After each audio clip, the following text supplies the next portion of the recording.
नमस्कार, very good morning, सुप्रभात। सुबह के 6 बज गए हैं। वक्त हो गया है स्पेशल रिपोर्ट का। आपके साथ हूं मैं दीपा वाफिला और स्पेशल रिपोर्ट की शुरुआत बड़ी खबर के साथ हम करने जा रहे हैं। बिहार में सियासी उथल पुथल में आज का दिन बेहद अहम रहने वाला है। आज बिहार में सियासी मंथन और रणनीति बनाने के लिए बैठकों का दौर चलेगा। पटना में आज आरजेडी विधायकों की बैठक होने वाली है। राबड़ी देवी के आवास पर आरजेडी विधायकों की बैठक होगी। तेजस्वी को सीएम बनाने के लिए आरजेडी के दिग्गज नेताओं का मंथन। तेजस्वी को सीएम बनाने के लिए लालू कैंप एक्टिव हो गया है। लालू प्रसाद खुद एक्टिव हैं। जीतन राम मांझी, एआईएमआईएम और निर्दलीय विधायकों पर लालू की नजर वहां पर टिकी हुई है। पटना में आज आरजेडी की बैठक होनी है। आरजेडी के तमाम विधायक यहां पर पहुंचेंगे राबड़ी देवी के घर पर और यहीं पर बैठक होगी। तेजस्वी को सीएम बनाने के लिए अब किस तरीके से लालू प्रसाद यादव एक्टिव हो गए हैं, उसी से जुड़ी ये बड़ी खबर। आज विधायकों की बैठक होनी है आरजेडी की। और इसी बीच एक और बड़ी खबर आपको हम दें। बिहार में सियासी सरगर्मी को लेकर कांग्रेस भी एक्टिव मोड में है। कांग्रेस ने आज अपने विधायकों की बैठक बुलाई है। दोपहर 1:30 बजे कांग्रेस विधायकों की बैठक होगी। पूर्णिया में कांग्रेस विधायकों की मीटिंग होने वाली है। सूत्रों का दावा है कि कांग्रेस के 12 से ज्यादा विधायक जेडीयू के संपर्क में हैं। कांग्रेस नेताओं का कहना है कि राहुल गांधी की न्याय यात्रा की तैयारियों को लेकर विधायकों की बैठक बुलाई गई है। हालांकि असंतोष की खबरों को देखते हुए नजर रहेगी कि कांग्रेस के कितने विधायक आज की बैठक में वहां पहुंचेंगे। जेडीयू के संपर्क में कुछ कांग्रेस के विधायक हैं। ये सूत्रों के हवाले से ये जानकारी भी सामने आई। और देखिए, बिहार के सियासी हालात पर बीजेपी की चौकस नजर है। एक और बड़ी जानकारी हम आपको दे दें। दिल्ली से पटना तक बीजेपी के नेता एक्टिव हो चले हैं। पटना में आज बीजेपी की अहम बैठक होगी। शाम को 4 बजे बीजेपी विधायकों और सांसदों की बैठक होनी है। बिहार बीजेपी प्रभारी विनोद तावड़े भी बैठक में मौजूद रहेंगे। आज की बैठक में बीजेपी सियासी हालात के साथ ही आगे की रणनीति पर चर्चा करेगी। शुक्रवार को दिल्ली में अमित शाह और जेपी नड्डा ने अहम बैठक ली। करीब 2.5 घंटे चली इस मीटिंग में बिहार के राजनीतिक हालात पर विस्तार से चर्चा की गई। एनडीए के सहयोगी दलों और जेडीयू के साथ आने को लेकर, समीकरणों को लेकर, साथ ही आरजेडी की ओर से बिहार में संभावित टूट और तोड़फोड़ की कोशिश पर भी बैठक में चर्चा की गई। तो देखिए, लगातार बैठकों का दौर किस तरीके से चल रहा है। वो आरजेडी खेमे में हो, कांग्रेस खेमे में हो या फिर बीजेपी के खेमे में हो, बिहार के हर सियासी हलचल पर हमारी नजर लगातार बनी हुई है। बिहार में सियासी सरगर्मी से जुड़ा हर अपडेट, हर खबर एबीपी न्यूज लगातार आपको सबसे पहले आप तक पहुंचा रहा है। पटना से दिल्ली तक बिहार को लेकर चल रही हर सियासी हलचल पर हमारी पैनी नजर है। जो भी अपडेट आएगा वो हम आपको आगे भी लगातार सबसे पहले बताते रहेंगे। ब्रेक के बाद स्वागत है आपका। बदलेगी सरकार, सीएम बने रहेंगे नीतीश कुमार। एबीपी न्यूज को जो जानकारी मिली है उसके मुताबिक नीतीश कुमार फिर से सीएम बनेंगे। अब तक जो जानकारी हमें मिली है उसके मुताबिक सुशील मोदी का नाम डेप्यूटी सीएम की रेस में सबसे आगे है। हालांकि नई सरकार के स्वरूप को लेकर बीजेपी में मंथन का दौर लगातार जारी है। इसी पर दिखाते हैं आपको खास रिपोर्ट। सूत्रों के हवाले से जो जानकारी मिल रही है उसके मुताबिक नई सरकार बनती है तो नीतीश कुमार ही सीएम होंगे, जबकि बीजेपी से राज्यसभा सांसद सुशील मोदी डिप्टी सीएम बनाए जाएंगे। दिल्ली से पटना जाने के दौरान सुशील मोदी ने नीतीश के साथ आने का साफ संकेत दे दिया। नीतीश कुमार या जदयू का सवाल है। राजनीति में हमेशा दरवाजा बंद नहीं रहता है। जो दरवाजा बंद रहता है आवश्यकता पड़ने पर खुल भी सकती है। राजनीति संभावनाओं का खेल है। बीजेपी के नेता एक एक करके दिल्ली से पटना पहुंचने लगे हैं। प्रदेश के बीजेपी प्रभारी विनोद तावड़े पटना पहुंचेंगे। सूत्रों से जो जानकारी मिली है उसके मुताबिक नई सरकार का जो फॉर्मूला होगा उसमें पुराने फॉर्मूले के तहत ही मंत्रिमंडल में मंत्रियों की संख्या तय होगी। जेडीयू की लोकसभा सीटों की संख्या घटेगी। जेडीयू को लोकसभा में 12 से 15 सीटें लड़ने को मिल सकती हैं। सहयोगी दलों को भी मंत्रिमंडल में शामिल किया जाएगा। हालांकि आधिकारिक तौर पर पत्ते किसी भी तरफ से नहीं खोले गए हैं, लेकिन अंदर खाने इस पर सहमति बनने की खबर है। सबसे पहले बिहार भाजपा के प्रभारी विनोद तावड़े के आवास पर और उसके बाद गृह मंत्री अमित शाह के आवास पर बिहार भाजपा के नेताओं की बैठक हुई। इस बैठक में बिहार की मौजूदा परिस्थितियों पर चर्चा हुई, राजनीतिक स्थितियों का जायजा लिया गया। हालांकि बिहार भाजपा के नेता जब बाहर निकले तो मीडिया के कैमरे पर उन्होंने कहा कि यह बैठक लोकसभा चुनाव की तैयारियों को लेकर हुई थी। इस मीटिंग में शामिल रहे बिहार में विपक्ष के नेता विजय सिन्हा से जब पत्रकारों ने सवाल पूछा तो उन्होंने नीतीश से गठबंधन को लेकर सस्पेंस बनाए रखा। हमारा केंद्रीय नेतृत्व का नजर है और केंद्रीय नेतृत्व मेरा सक्षम है, सामूहिक नेतृत्व है और सामूहिक नेतृत्व बहुत गंभीरता से विचार करके ही कोई निर्णय लेंगे। कहा जाता है कि राजनीति में जब तक डील सील न हो जाए तब तक कुछ कहा नहीं जा सकता। फिलहाल बीजेपी बिहार की राजनीतिक परिस्थितियों से लेकर सहयोगियों का मूड समझने की कोशिश कर रही है। मेरे सूत्र बता रहे हैं कि बिहार को लेकर भारतीय जनता पार्टी बहुत सोच विचार कर फैसला लेना चाहती है, जबकि जेडीयू के नेता इस गठबंधन को लेकर जल्दबाजी में हैं। हालांकि बीजेपी इस मामले में नीतीश से अपनी शर्तों पर बात करने की तैयारी में है। भाजपा चाहती है कि वो अपने जमीनी कार्यकर्ताओं और नेताओं से पूरा फीडबैक लें और उसके बाद ही कोई फैसला लिया जाए। सवाल बिहार में बीजेपी के सहयोगी दलों का भी है। अगर नीतीश एनडीए में आते हैं तो तस्वीर कितनी बदलेगी? चिराग पासवान, उपेंद्र कुशवाहा और जीतन राम मांझी नीतीश कुमार पर आखिर कितने राजी हैं? देखिए रिपोर्ट। दोपहर 3:30 बजे का वक्त था जब राजभवन में गणतंत्र दिवस के मौके पर हाई टी का आयोजन किया जा रहा था। मुख्यमंत्री नीतीश कुमार अपनी कुर्सी पर बैठे थे और उनके बगल में डिप्टी सीएम तेजस्वी यादव की कुर्सी लगी थी। बकायदा नाम चस्पा था, लेकिन जेडीयू के नेता और मंत्री अशोक चौधरी ने तेजस्वी के नाम की पर्ची हटाई और नीतीश के बगल में उस कुर्सी पर बैठ गए। इस कार्यक्रम से तेजस्वी की दूरी ने बता दिया कि नीतीश और लालू की खाई चौड़ी हो चुकी है। नीतीश का जवाब इससे पुख्ता कर देता है। मुख्यमंत्री जी कुछ कहेंगे? मुख्यमंत्री जी कुछ कहेंगे? तो साफ है, बिहार में सियासत का नया समीकरण जन्म ले चुका है। सवाल ये है, नए गठबंधन में बीजेपी के पुराने सहयोगियों का भविष्य क्या होगा? हम एक बात जानते हैं और स्पष्टता से आपको बोलते हैं कि हम एनडीए के साथ हैं और एनडीए के साथ हैं तो एनडीए में रहेंगे और जो भी नया घटनाक्रम हुआ उसका स्वागत भी करेंगे। वो राजहित में अगर अच्छी बात है तो कोई भी है, माननीय अगर नीतीश कुमार जी भी यहाँ आते हैं और हम लोग के साथ हो जाते हैं तो हम सबसे पहले स्वागत करेंगे, क्योंकि हम दिल से चाहते थे कि वो गलत जगह पर हैं। संतोष सुमन जीतन राम मांझी के बेटे हैं और हम के प्रमुख हैं। हम के 4 विधायक हैं जिनकी भूमिका इस वक्त काफी अहम है, लिहाजा बीजेपी से लेकर आरजेडी तक की नजर में है। नए राजनीतिक समीकरण पर बात करने के लिए केंद्रीय मंत्री नित्यानंद राय ने जीतन राम मांझी से मुलाकात की थी। बीजेपी की दूसरी सहयोगी है लोक जनशक्ति पार्टी रामविलास। चिराग पासवान इसके मुखिया हैं, जो स्थिति पर नजर रखे हुए हैं। चिराग पटना में सभी कार्यक्रम रद्द करके दिल्ली पहुंच चुके हैं। ना मैं जरूर मानूंगा कि मौजूदा परिस्थिति में भी बिहार में एनडीए इतना मजबूत है कि 40 की 40 सीटें हम लोग बिहार में जीत सकते हैं। ऐसे में मुझे नहीं पता कि नीतीश कुमार जी एनडीए का हिस्सा बनते हैं या वो महागठबंधन में ही रहते हैं। जैसा मैंने कहा कि परिस्थितियों पे नज़र है और एक बार पूरी क्लैरिटी आ जाए उसके बाद ही लोक जनशक्ति पार्टी रामविलास अपना रुख तय करेगी।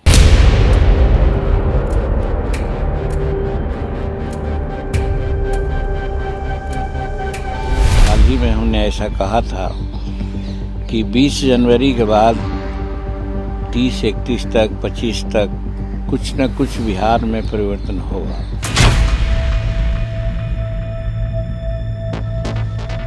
जहाँ है वहाँ नीतीश जी काफी परेशान हैं, इसलिए वहाँ से निकलना चाहते हैं। राजनीतिक क्षेत्र में दरवाजा तो कभी बंद होता नहीं है।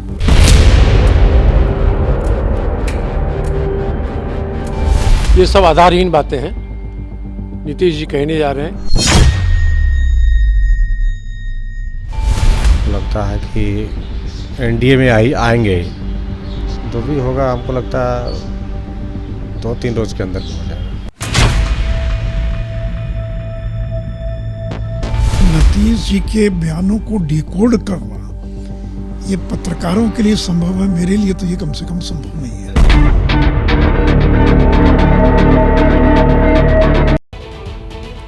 नीतीश एक रहस्य, बीजेपी के कद्दावर नेता और बिहार के पूर्व डिप्टी सीएम सुशील मोदी ने बिल्कुल ठीक ही कहा कि नीतीश कुमार जो कहते हैं उसे समझ लिया जाए ये इतना आसान नहीं है। और इसीलिए कहा जाता है कि नीतीश कुमार एक रहस्य है। रहस्य इसलिए क्योंकि नीतीश के पाला बदलने वाली खबरें जिस माहौल में आई हैं, उसके बाद ये समझ ही नहीं आ रहा कि नीतीश बाबू आखिर ऐसा कर क्यों रहे हैं। जेडीयू के कई नेताओं के पास भी इस बात का जवाब नहीं है। राजनीतिक गलियारे से लेकर घर घर तक बस इसी बात की चर्चा हो रही है कि 3 दिन पहले तो सब कुछ ठीक ठाक था, फिर महागठबंधन के सुखी परिवार में अचानक गदर कैसे और क्यों मच गया। देखिए रिपोर्ट।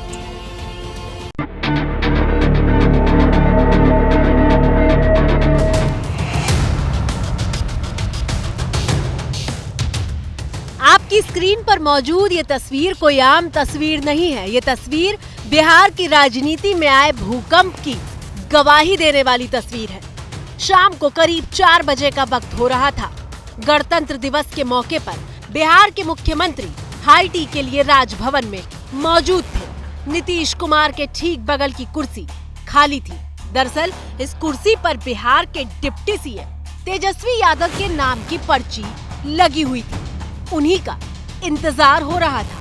सीएम आकर कुर्सी पर बैठ चुके थे, लेकिन तेजस्वी कार्यक्रम में नहीं पहुंचे थे। बिहार में मची राजनीतिक उठापटक के बीच ये तस्वीर पूरे देश के न्यूज चैनल की सुर्खियां बनी हुई थी कि नीतीश के ठीक बगल में तेजस्वी यादव की कुर्सी खाली है। कुछ देर में तो राज्यपाल भी वहां पहुंच जाते हैं और इसके बाद जो हुआ उसका किसी ने अंदाजा भी नहीं लगाया था। नीतीश कुमार इशारा करके सामने बैठे मंत्री अशोक चौधरी को बुलाते हैं।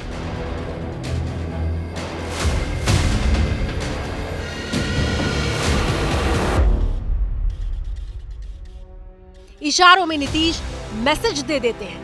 अशोक चौधरी नीतीश के बगल वाली कुर्सी पर चस्पा तेजस्वी यादव के नाम की पर्ची को उखाड़ते हैं और फिर नीतीश के बगल में बैठ जाते हैं।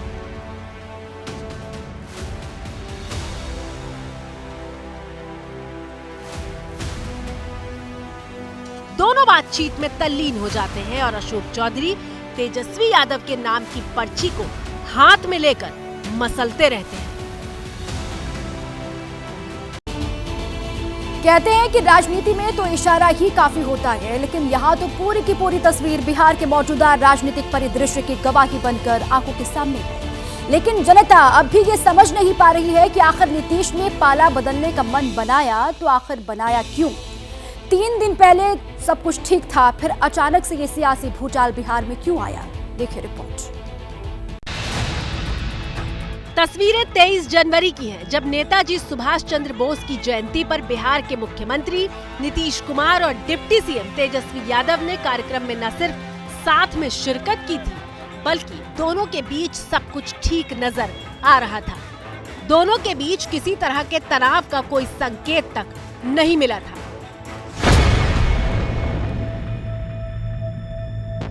लेकिन इस तस्वीर के सिर्फ 24 घंटे बाद बिहार के पूर्व सीएम कर्पूरी ठाकुर की 100वीं जयंती पर नीतीश कुमार ने जिस तरह से परिवारवाद पर हमला किया, उसने बिहार की राजनीति को 180 डिग्री के एंगल पर मोड़ कर रख दिया। आजकल लोग परिवार का लोग कितना करते रहता है, नेता बनता है।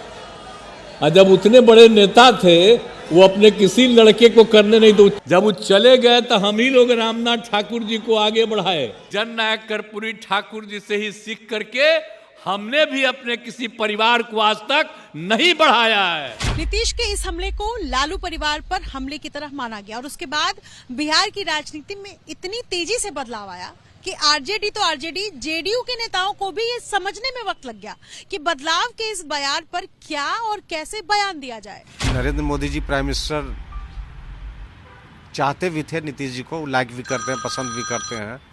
ये चाहते भी थे कि साथ रहें। पिछले बार तो कुछ लोग यहाँ के नेताओं के कुछ गलतियों के चलते, कुछ बेवकूफ़ी के चलते ये टूटा। नीतीश जी आ जाएंगे तो 40 में 40 सीट यहाँ पे एनडीए जीतेगी।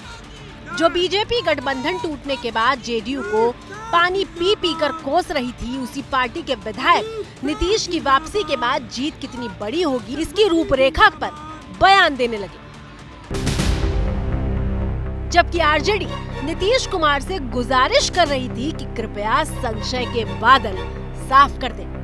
हम तो गठबंधन के मुखिया माननीय नीतीश कुमार जी से ही आग्रह कर सकते हैं, इस कंफ्यूजन को दूर कर दें। ये जो गठबंधन को लेके संशय बना हुआ है, 9 अगस्त 22 को जब ये गठबंधन बना, उसकी बुनियाद की ईंट आदरणीय मुख्यमंत्री नीतीश जी, लालू जी और तेजस्वी जी ने रखी। मैं समझता हूँ माननीय मुख्यमंत्री जी भी टेलीविजन देख रहे होंगे, मुझे यकीन है इसका खंडन कर देंगे। यानी महागठबंधन को अब भी आस है, लेकिन तस्वीरें सब कह रही हैं। गणतंत्र दिवस यानी 26 जनवरी को आई तस्वीर देख लीजिए। नीतीश कुमार और डिप्टी सीएम तेजस्वी यादव गणतंत्र दिवस के कार्यक्रम में पहुंचे जरूर, लेकिन दोनों के बीच फासला साफ नजर आया। दोनों न सिर्फ दूर बैठे थे, बल्कि एक दूसरे की तरफ देख तक नहीं रहे थे। और अब नीतीश के बदले हुए रुख पर कांग्रेस उनको उनके पुराने बयानों की याद दिला रही है, जिसमें वो बीजेपी के साथ ना जाने की कसमें खाया करते थे। हम लोग तो सवाल ही नहीं पैदा होता है, मर जाना कबूल है, उनके साथ जाना हमको कभी कबूल नहीं है। ये अच्छी तरह जान लीजिए, समझ लीजिए, सब बोगस बात है। काहे के लिए बोल रहा है? इतना हिम्मत करके फिर मेहनत करके लाला करके हमको किया, हम काहे के लिए रहेंगे? हम तो विपक्षी दलों की एकता चाहते हैं, लेकिन हमको व्यक्तिगत कुछ नहीं चाहिए। और ऐसा नहीं है कि सिर्फ नीतीश बीजेपी के लिए अपनी नफरत बयां कर रहे थे, बीजेपी भी नीतीश के लिए अपने दरवाजे बंद ही बता रही थी। किसी के मन में ये संशय हो कि चुनाव के परिणामों के बाद नीतीश बाबू को फिर से भाजपा एनडीए में लेगी, तो मैं बिहार की जनता को स्पष्ट कह देना चाहता हूं और लल्लन बाबू को भी स्पष्ट कहना चाहता हूं, आप लोगों के लिए भाजपा के दरवाजे हमेशा के लिए बंद हो चुके हैं। लेकिन राजनीति में न दुश्मनी सदा के लिए और न ही दोस्ती। सुशील मोदी का बयान सुनकर आप समझ जाएंगे कि पॉलिटिक्स का मतलब होता क्या है। नीतीश कुमार का हो गया, बहुत हो गया, और जितनी बार उन्होंने धोखा दिया है, तब बीजेपी को तीसरी बार या चौथी बार उनकी तरफ हाथ नहीं मिलाना चाहिए। राजनीति में कोई दरवाजा परमानेंट बंद नहीं होता है, आवश्यकता अनुसार दरवाजा खुलता रहता है और बंद होता रहता है। नीतीश और लालू परिवार के बीच खटपट की खबरों ने लालू की बेटी रोहिणी आचार्य के ट्वीट ने मोहर लगाई थी। गुरुवार को 5 मिनट के भीतर नीतीश पर हमला करते हुए रोहिणी ने 3 ट्वीट किए, लेकिन 2 घंटे बाद डिलीट भी कर दिए थे, पर तब तक तो मैसेज जा चुका था। बिहार तो हमेशा से बड़ा बड़ा चीज करते रहा है, इसमें कौन नई बात है। फिर से कसरत शुरू हुआ है, कसरत लोग को करने दीजिए। नहीं, बीजेपी सब, मैं नाम नहीं ले रहा हूँ किसी का, बट कसरत चलते रहता है। बिहार को लेकर के भाजपा के दरवाजे जो खुले वो खुल गए हैं क्या नीतीश कुमार? बंद जो दरवाजे थे सुशील, हमारे दरवाजे तो सदा बंद हैं। आगे मैं कार्य करता हूं, पार्टी सर्वोपरि। हुआ ये कि रोहिणी के ट्वीट से लालू परिवार और नीतीश के बीच खटास की जो आग लगी थी वो ज्वालामुखी बन गई। लालू और नीतीश के बीच पैदा हुई खटास कैसे खाई बनी वो तो आपने देख लिया, लेकिन अब बारी उस सवाल के जवाब को जानने का है कि खटास की नींव किस बात से पड़ी। नीतीश के मन में ऐसा क्या आया कि उन्होंने महागठबंधन के साथ छोड़ने का मन बना लिया और बीजेपी का दामन थामने का फैसला किया। तो चलिए आपको नीतीश के इस फैसले के पीछे की 2 बड़ी वजह हम बताते हैं। पहली वजह लालू परिवार का दबाव, दूसरी वजह जीत की गारंटी।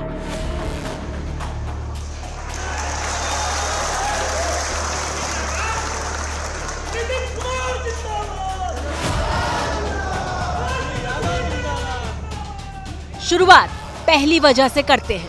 तस्वीरें अगस्त 2022 की हैं, यानी करीब 1.25 साल पहले की, जब आरजेडी के साथ महागठबंधन करके नीतीश ने बिहार में सरकार बनाई थी।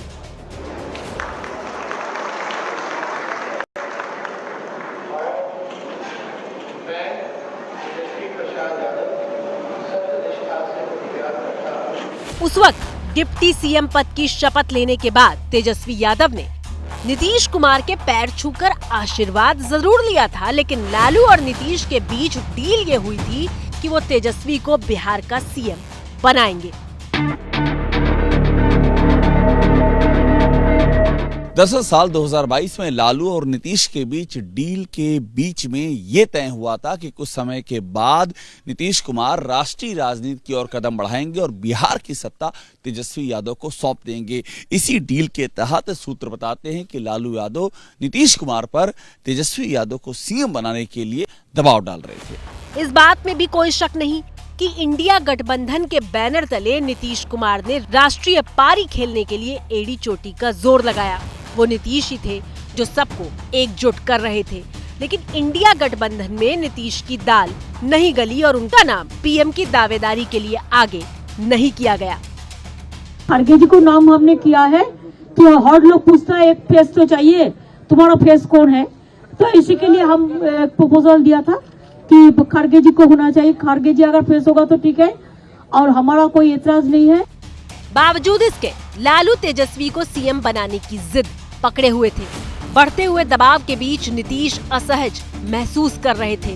नीतीश बिहार के सीएम की कुर्सी भी नहीं छोड़ना चाहते और राष्ट्रीय राजनीति के लिए भी फिलहाल आगे की कोई तस्वीर साफ नहीं है। और इसी बीच पटना के पॉलिटिकल कॉरिडोर में ये खबर तेजी से फैली कि लालू तेजस्वी को सीएम बनाने के लिए जेडीयू को तोड़ भी सकते हैं। फिर क्या था, नीतीश के कान खड़े हो गए। वजूद बचाने के लिए, अपना वजूद बचाने के लिए लोग कुछ भी कुछ कर सकता है। वजूद नहीं बच रहा था, इनका मान सम्मान नहीं हो रहा था, इनको भद्दी भद्दियां गालियां दिया जाता था, फिर इनको मुख्यमंत्री बनना है। अभी बिहार सजने में देर है, तो बिहार को सजाना है, इसलिए नीतीश कुमार का मुख्यमंत्री बनना जरूरी है। मतलब मामला नीतीश कुमार के वजूद पर आ गया, जिसे बचाने के लिए नीतीश कुमार ने एक के बाद एक दांव चलने शुरू किए। पहले पार्टी अध्यक्ष पद से लल्लन सिंह को किनारे कर दिया और फिर बीजेपी के साथ अपनी गोटी सेट की। तो नीतीश के पाला बदलने की पहली वजह आप जान चुके हैं, अब बारी है दूसरी वजह डिकोड करने की।